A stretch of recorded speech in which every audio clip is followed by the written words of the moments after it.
Hey everyone, I'm excited to announce the March Premodern Spring Fling tournament hosted by the Premodern Online Play Group. I'm going to highlight some of the differences that we're going to use in this tournament as compared to some of the other tournaments that we've used in the other Premodern Online monthlies. So the first difference for this tournament is we're going to allow the World Championship cards.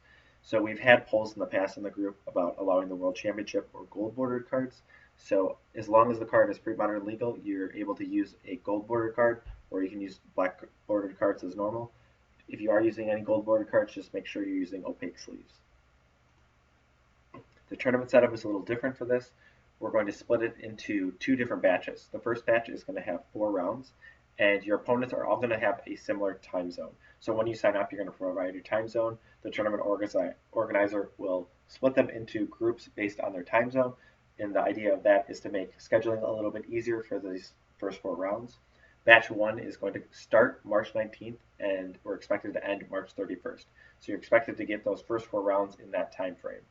So after those first 4 rounds are played, we're going to play 3 more rounds in a second batch. These pairings are going to be based on the standings after the first 4 rounds. So we're going to combine everyone internationally. It's no longer going to be split up by time zone. You're going to have about 2 weeks, starting April 2nd and ending April 14th, to get 3 rounds done of possibly international opponents. And then after that, we're going to take a cut to a top 8. We're going to take the top 8 players. As normal, match wins is the first breaker, and then we're going to use opponent match win percentage as the first tiebreaker for this tournament. In terms of communication, we're suggesting that you reach out to each of your opponents individually. The first thing is your group isn't necessarily a round robin, which sometimes it is in the monthlies.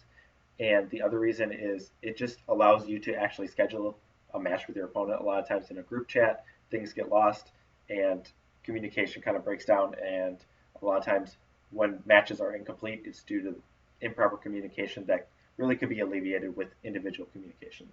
You're expected to use Facebook as a means of communication.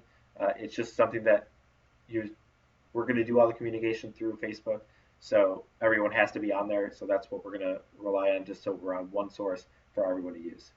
Reach out to the tournament organizer if you have difficulty communicating with an opponent or scheduling with them.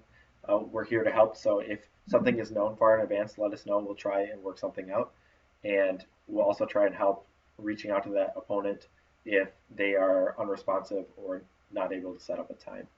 And those who do have incomplete matches due to poor communication, expect to have consequences to this, and this is at the discretion of the TO. So you might not be able to play in future tournaments if you just aren't responding to people in a reasonable time frame. If you're interested in signing up, you can follow this link. It will also be provided in this video descriptions. It's going to go to a Google form. It's going to ask for your Facebook name. It's going to ask for your time zone. It's going to ask for your country, and then it's just going to have a check to make sure that you've watched this video and understand and agree with the rules. And that's all you need to do, and you'll be signed up. And once the groups are announced, we'll send out communication in Facebook, and you'll be ready to play.